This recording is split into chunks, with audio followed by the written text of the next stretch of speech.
నమస్తే welcome to our channel నేను మిషాల్ని YCP నేత మాజీ మంత్రి కాకాని గోవర్ధన్ రెడ్డి నిన్న అరెస్ట్ అయ్యారు. అరెస్ట్ అయిన నేపథ్యంలో ఆయన పోలీసులు విచారిస్తుంటే అంటే లిక్కర్ స్కామ్ సంబంధించి దాంట్లో పాత్ర ఉంది. అక్రమ మైనింగ్ కేసులో పాత్ర ఆయన ముఖ్యంగా ఉంది. మరి ముఖ్యంగా చూసుకుంటే 138 కోట్ల క్వార్జీ ఆయన దోపిడీ చేశారని చెప్పి దర్యాప్తులో తేలింది. అయితే తర్వాత ఇంకా పరిణామాలు ఆయనకి 14 రోజులు కూడా రిమాండ్ విధించారు.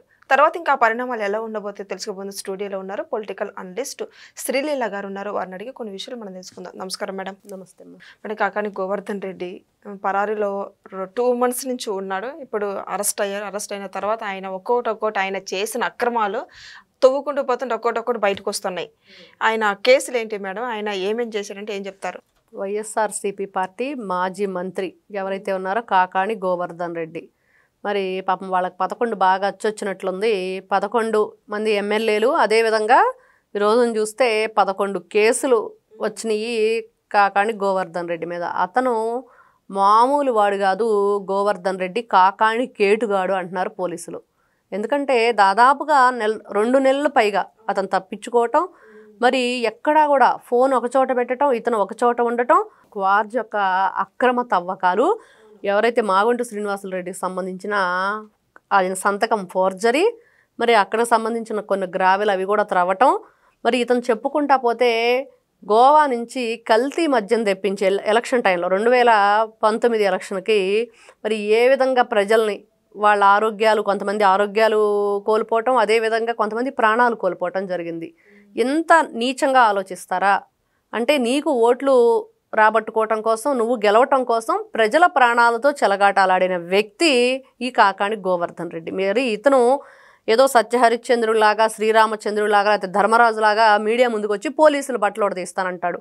ఇంత ప్రబుద్ధుడు, ఇంత నీచాతి నీచంగా ప్రజల గురించి ఆలోచన లేకుండా ఏమాత్రం ఒకప్పుడు మంత్రిగా, ఎమ్మెల్యేగా, మరి నెల్లూరు సంబంధించిన అక్కడ నియోజకవర్గాల్లో చాలామంది కూడా ఇతన్ని ఏ విధంగా చూసేవాళ్ళు అంటే భయపడేవాళ్ళు కాదు, గౌరవం ఇచ్చేవాళ్ళు కాదు. కేవలం ఒక రాజకీయవేత్తగా మాత్రమే వాళ్ళందరూ కూడా సరే ఇక్కడ జరుగుతున్న అన్యాయాల, అక్రమాలు ఏవైతే ఉన్నాయో వాళ్ళ భయభ్రాంతులు గురి చేసి ఇతను ఓట్లు రాబట్టేవాడు. మరి ఇట్లాంటి వ్యక్తి ఈ రోజున చూస్తుంటే 11 కేసులు ఒక్కొక్కటిగా తవ్వే కొద్దీ వస్తున్నాయి. మరి వీళ్ళు ఈ వైఎస్ఆర్సీపీ పార్టీ ఉండే వాళ్ళంతా ఇంతేనా? ఈ విధంగానే చేశారా రాష్ట్రంలో అంటే ప్రతి ఒక్క బ్రతుకు అంతే ఉంది. అందరూ అదే విధంగా ఉన్నారు. ఎక్కడ చూసినా ఈ రోజున పార్టీ ఈరోజు గెలవపోవటానికి కారణం ఎవరంటే ప్రజలు. మరి ఆ ప్రజల గురించి జగన్మోహన్ రెడ్డి గారు రేపు జూన్ 4వ తారీఖున ఎన్నుపోటు దినోత్సవంగా ప్రకటిస్తున్నారు. మరి ఎవరు వెన్నుపోటు పొడిచారు అంటే ఆ రోజునే అడిగాడు, మరి నేను నొక్కిన బటన్లన్నీ ఎక్కడ పోయినాయి, మరి అక్క చెల్లెమ్మలందరికి కూడా, మరి తాత వాళ్ళకి కూడా నేను ఏ విధంగా బటన్ నొక్కి ఏ విధంగా డబ్బులు ఇచ్చాను, మరి ఎవరికి కూడా గుర్తుపెట్టుకోలేదు, నన్ను ఈ రోజున 11 పరిమితం చేసి ఓడించారు అని చెప్పి అడగటం. మరి ఎవరు వెన్నుపోటు పొడిచారు? మరి వెన్నుపోటు దినంగా ఇతను ప్రకటిస్తున్నాడంటే అది ప్రజలే కదా. మరి అతన్ని ప్రతిపక్ష హోదా కూడా లేకుండా చేశారు. మరి ఆ రోజున మీరు ప్రతిపక్ష హోదా కూడా లేదు, వెన్నుపోటు దినంగా ప్రకటిస్తున్నారని చెప్పారు, బాగానే ఉంది. కానీ ఈ రోజున మరి వైఎస్ఆర్సీపీ పార్టీ అధికారంలో ఉన్నప్పుడు చేసిన ఏదైతే అమానుషం ఉందో, మరి అవన్నీ ఒక్కొక్కటిగా బయటకు వస్తుంటే ఈ రోజున ఎవరు వెన్నుపోటు పొడిచారు? మీరు రాష్ట్రానికి వెన్నుపోటు పొడిచారు, రాష్ట్ర ప్రజలకు వెన్నుపోటు పొడిచారు. ఒకటా రెండు ఎటువైపు చూసుకున్న విద్యార్థులు, ఉద్యోగస్తులు, మరి అదేవిధంగా పేదవాళ్ళ బియ్యం దగ్గర నుంచి పసిపిల్లలు ఆరోగ్యంతో అనారోగ్యంతో హాస్పిటల్లో ఉంటే వాళ్ళకి సరైన ఆక్సిజన్ లేకుండా, మరి కరెంటు లేకుండా ఏ విధంగా వారి ప్రాణాలు పోగొట్టే పరిస్థితి. మరి ఇట్లాంటి వ్యక్తి ఎవరు కూడా క్వశ్చన్ చేయకూడదు. మరి చూస్తే మరి డాక్టర్ సుధాకర్, మరి దళితులు ఎంతసేపటికి నాయస్టీలు అని చెప్పి ఈ వ్యక్తి ఈ రోజున వీళ్ళ మంత్రులు, ఎమ్మెల్యేలు అందరూ కూడా ఏ విధంగా ఒక్కొక్కరుగా స్టేషన్లో చుట్టూ తిరుగుతున్నారు, కోర్టులు చుట్టూ తిరుగుతున్నారు, బెయిళ్లు రాక. దీనంతటి కారణం జగన్మోహన్ రెడ్డి గారు. అదేవిధంగా వీళ్ళందరి బాటలో నేను కూడా ఉన్నాను, నేనేం తక్కువ తినలేదని చెప్పి ఈ రోజున కాకాని గోవర్ధన్ రెడ్డి మరి 14 రోజులు రిమాండ్ వేయటం జరిగింది. తను చేసిన అక్రమ తవ్వకాలు, క్వార్జ్ దోపిడీ, ఏ విధంగా దౌర్జన్యంగా మరి అక్కడ గిరిజన ప్రజలందరినీ కూడా భయభ్రాంతులు గురి చేయటం, వాళ్ళు బాంబ్ బ్లాస్టింగ్ చేస్తూ ఉంటే అక్కడ అవన్నీ కూడా రాళ్ళు ఎగిరెళ్ళి వాళ్ళ ఇళ్ల మీద పడుతుంటే వాళ్ళు కంప్లైంట్ చేస్తే కనీసం పట్టించుకొని పరిస్థితి. ఇట్లాంటి వాళ్ళ ఒకప్పుడు ప్రజాప్రతినిధులుగా ఉంది. మీరా ప్రజల కోసం మేము ఉన్నామని చెప్పి వాళ్ళ చేత ఓట్లు దండుకొని కల్తీ మద్యాన్ని వాళ్ళకి అప్పచెప్పి ఏ విధంగా వాళ్ళ ప్రాణాలు పోగొట్టడానికి కారణమయ్యారు. వీళ్ళని అతి కఠినంగా శిక్షించాలి, రెండో వాళ్ళు ఇట్లాంటి పనులు చేయకుండా ఉండాలి అని ఈ రోజున పదే ప్రజలైతే కోరుకోవడం జరుగుతుంది. అదే ఇప్పుడు అతను ఏం చేసినా సరే ఈ రోజున ఫోర్జరీ డాక్యుమెంట్లు కానివ్వండి, లేకపోతే అతనికి సంబంధించిన ఫైళ్ళు కూడా కోర్టులో కూడా వీళ్ళు దొంగతనం చేయించారు.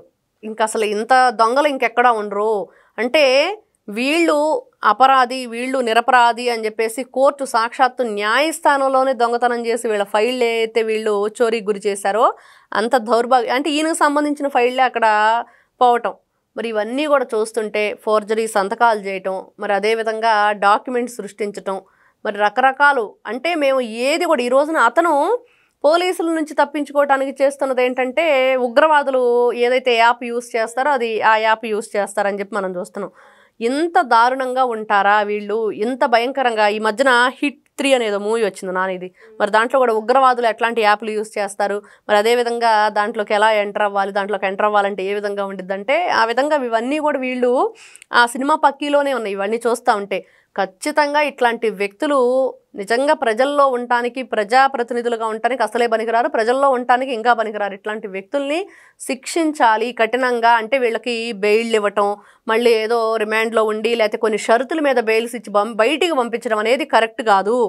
న్యాయస్థానం తగిన వీళ్ళకి ఏదైతే ఉందో ఇంత అక్రమ దోపిడినా ఇంత అన్యాయంగా ఇంత అక్రమంగా దోచుకున్నారా, రాష్ట్ర ప్రజల సొమ్ము ఇదంతా, మన ఏదైతే మూలధనం ఇదంతా ప్రజలది, ఆ ధనాన్ని వీళ్ళు కొల్లగొట్టి ఇష్టానుసారంగా ఈ రోజున తప్పించుకొని తిరుగుతూ మళ్ళీ ఈ రోజున వీళ్ళ పార్టీకి సంబంధించిన నేతలందరూ కూడా మొన్న నైట్ 11 గంటలకు మీటింగ్ పెట్టేసి మాట్లాడుతున్నారు. వాళ్ళు ఏంటంటే అసలు కాకాణి గోవర్ధన్ రెడ్డి చాలా మంచి వ్యక్తి, మరి ఈ రోజున ఆ అరెస్టులు అయితే ఈ విధంగా జరుగుతున్నాయి, మరి కూటమి ప్రభుత్వం కక్షపూరితంగా అరెస్ట్ చేస్తుంది, మరి ఈ రోజున బయటకు వెళ్తే మళ్ళీ ఆయనే బయటకు వస్తాడని చెప్పేసి వాళ్ళు మాట్లాడుతున్నారు. కొంతమంది ఎమ్మెల్సీలు వాళ్ళందరూ నైట్ 11 గంటలకు వాళ్ళంతా కూడా పార్టీ ఆఫీసులో సమావేశం అయ్యారు. ఒక న్యూస్ ఛానల్ అయితే దాన్ని కవర్ చేసింది. మరి ఇట్లాంటి వ్యక్తులు ఇంకా ఏమాత్రం సిగ్గు లేకుండా, మేము తప్పు చేశామనే ఇది కూడా లేకుండా ఈ విధంగా బయటకు వచ్చి మళ్ళీ మేము జైలుకి వెళ్ళినా కూడా బయటకు వస్తామని మాట్లాడుతున్నారంటే జగన్మోహన్ రెడ్డి అండదండలతోనే. మరి ఆ వ్యక్తి ఈ రోజున చూసాం అంబటి రాంబాబు 16 నెలలు జైల్లో ఉండొచ్చాడు జగన్మోహన్ రెడ్డి, ఈ రోజున జైల్లో ఏమన్నా కొత్త అంటున్నారంటే వీళ్ళు బరిదేగించారు. మేము ఆల్రెడీ జైలుకి వెళ్ళి వచ్చాం, మేము తప్పులు చేస్తాం, మేము దొంగలం దోపిడీదారులం అని ఆయన లిటరల్లీ ఒప్పుకున్నాడు అక్కడ. కాబట్టి ఇట్లాంటి వ్యక్తుల్ని నిజంగా మీరు 16 నెలలు జైల్లో ఉండొస్తే సరిపోతుందో, తప్పు చేసిన దానికి బెయిల్ మీద 12 సంవత్సరాల నుంచి ఉంటున్నారు. అంటే ఈ విధంగా రెండో వాళ్ళు మాట్లాడకుండా వాళ్ళకి సపోర్ట్గా ఉండకుండా ఇట్లాంటి ఆలోచన కూడా చేయకుండా ఉండాలంటే కఠినంగా శిక్షించాలి, యావజ్జీవ కారాగార శిక్ష వేయాలి. ఇట్లాంటి వ్యక్తుల్ని ఉరి తీసినా కూడా పాపం లేదని ఈ రోజున ప్రజలైతే గట్టిగా కూడా కోరుకుంటున్నారు న్యాయస్థానాన్ని. మరి నెక్స్ట్ అరెస్ట్ ఎవరంటే ఎవరి పేరు చెప్తారు మేడం? కొడాలి నానినే కనిపిస్తున్నాడు. ఎంత దారుణంగా మాట్లాడాడు, ఎంత నీచంగా మాట్లాడాడు, ఎంత ఘోరంగా మాట్లాడాడు. మమ్మల్ని అసలు ఏదైతే గన్నవరం గుడివాళ్ళలో ఓడిచ్చే మగాడే ఉన్నాడని మాట్లాడాడు. ఈ రోజున ఎవరు ఎక్కడున్నారు, ఏ విధమైన పరిస్థితుల్లో ఉన్నారు? మరి ఎవరైతే వల్లభనేని వంశీ ఉన్నాడో మరి ఇతను కూడా తోడుగా వెళ్తే బాగుండిద్దని ప్రజలు ఎప్పుడెప్పుడు అని ఎదురు చూస్తున్నారు. మరి అది అతి త్వరలోనే ఉంది. మరి ఏదైతే మనం చూసాం మొన్న అతను ఎక్కడికి కూడా వెళ్లకుండా రాష్ట్రాన్ని విడిచి విదేశాలకి వెళ్లకుండా లుక్అవుట్ నోటీసులు అయితే జారీ చేశారు. మరి ఎక్కడ ఏ విధంగా ఈ రోజున తప్పించుకొని తిరుగుతున్నాడంటే ఒక్క హార్ట్కి సంబంధించిన ప్రాబ్లం ఉంది, ఆపరేషన్ చేయించుకున్నాడు కాబట్టి దానికి సంబంధించి ఎట్లాంటి చర్యలు తీసుకోవాలి, ఏ విధంగా అరెస్ట్ చేయాలని చెప్పేసి వైద్యుల సలహాలు, అదేవిధంగా పోలీస్ డిపార్ట్మెంట్ కూడా వాళ్ళతో కోఆర్డినేట్ అయ్యి అతి త్వరలోనే కటకటాలు లెక్క పెట్టిస్తారు కొడాలి నాని చేత. ఇదైతే మనం ఖచ్చితంగా చెప్పుకోవచ్చు. Thank you.